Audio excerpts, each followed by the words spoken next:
ख्वाजा सोहेल साहब, ये इस वक्त अरशद वोरा साहब ने जो पॉइंट्स उठाए कि आप 10 साल रहे एमक्यूएम में, आप एमएनए भी रहे, आप वो सारी पर्क्स एंड प्रिविलेजेस भी उठाते रहे, फ़ायदे भी उठाते रहे, जब एमक्यूएम हुकूमतों का भी हिस्सा रही, उस दौरान अमन व अमान भी ख़राब हो रहा था, वो लाशें भी गिर रही थी, जो आपके सारे नुकात थे, तो फिर क्यों आप उस सिस्टम का पार्ट बने हुए थे? डॉक्टर साहब मेरे बड़े अच्छे दोस्त हैं, लेकिन ये इस बात को जानते हैं और बहुत अच्छी तरह से जानते हैं कि एमक्यूएम जो है वो कभी इलेक्शन कराची में नहीं जीती। अच्छा, वो हमेशा गोली के जोर पर जीती। ये डॉक्टर साहब भी बहुत अच्छी तरह जानते हैं, बाद में इनको भी मौका मिलेगा। और एमक्यूएम जो है कराची की अगर बड़ी जमात होती, देखिए जब इन्होंने ये कहा कि जब आपको मौका, आप इतना 10 साल चिपके रहे, तो मैं बिल्कुल चिपका रहा, लेकिन क्योंकि मैं इसलिए चिपका रहा कि एक आपको वाकया पता है कि बल्दिया के अंदर 350 लोगों को इन्होंने एक फैक्ट्री में जला दिया। इस शहर के अंदर इनकी दहशत थी, ये दहशत गर्दी के तौर पे चल रहे थे।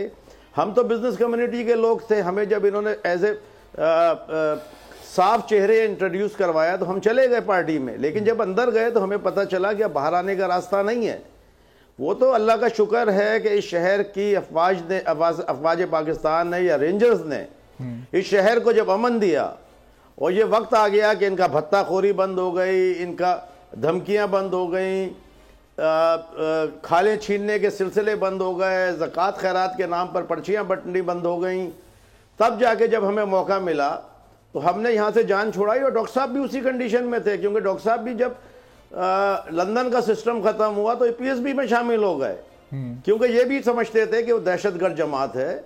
और ये बात फैक्ट है कि डॉक्टर साहब ने लंदन का सिस्टम ख़त्म होने के बाद, लेकिन लंदन के सिस्टम खत्म होने के बाद जो 22 तारीख थी या जो भी तारीख थी, मुझे वो इसलिए भी याद नहीं है कि वो एक मनहूस दिन था, तो उस वक्त डॉक्टर साहब जब पीएसबी में गए हैं तो पीएसबी के उसके बाद भी कई अरसे तक जो है वो इल्ज़ाम तराशी होती रही, महाजरों के खिलाफ बातें होती रहीं, कराची की आवाम को लड़ाने की फिर कोशिश करते रहे, लेकिन मुस्तफ़ा कमाल जो हैं वो बेचारे जो हैं वो एक सीट भी ना ले सके। एक उन्होंने कई बार उन्होंने इलेक्शन लड़ा, उनके वोट कितने थे? 2000 2500, इससे ज्यादा उनको वोट नहीं पड़ा। बेचारे क्या करते?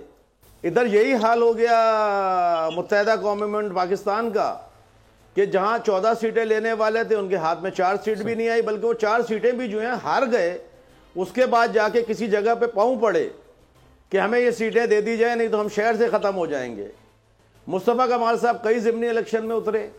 अगर उनकी लीडरशिप थी या उनकी कोई पर्सनल अपनी वो थी या वो मेयर के नाम से एक मशहूर आदमी थे, तो सर कोई 2000 10,000 20,000 वोट तो ले लेते। तो खान साहब ये भी आपने आज ये क्या हुआ है कि आज ये कशकोल लेकर एक जो इनके दुश्मन थे उन दुश्मनों के साथ ये हाथ मिला रहे हैं।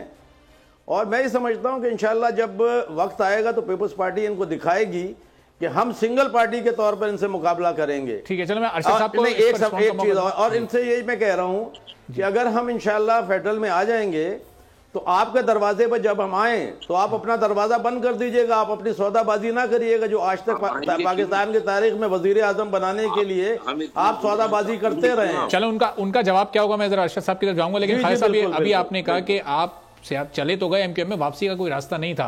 उस वक्त अगर आप सोचते पाकिस्तान पीपल्स पार्टी ज्वाइन करने का तो क्या होता? कौन से नताइज आपको भुगतना? उसमें मतलब उसके बाद मुझे ये होता कि मैं शोदा के कब्रिस्तान जाता, फ्लैग के अंदर जो है मेरा कॉफन होता और ये सब जो हैं खड़े होकर दुआ कर रहे होते कि सोहेल भाई शहीद हो गए, सोहेल भाई शहीद हो गए। और जो कई हज़ार शहीदों की लिस्ट बनाई हुई है इन्होंने झूठी सच्ची, उसके अंदर मेरा नाम भी आ जाता।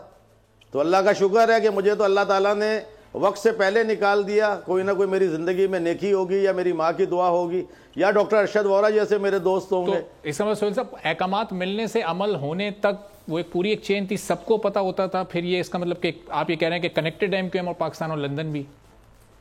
देखिए अभी भी इनका कुछ नहीं कहा जा सकता। उसकी वजह यह है कि जब हकीकी बनी थी तब भी ये कनेक्टेड थे। मैं ये नहीं कहता कि ये अब इस वक्त एमक्यूएम पाकिस्तान कनेक्टेड होगी। उसकी वजह यह है कि अब तो ये कहीं और से ऑपरेट हो रहे हैं।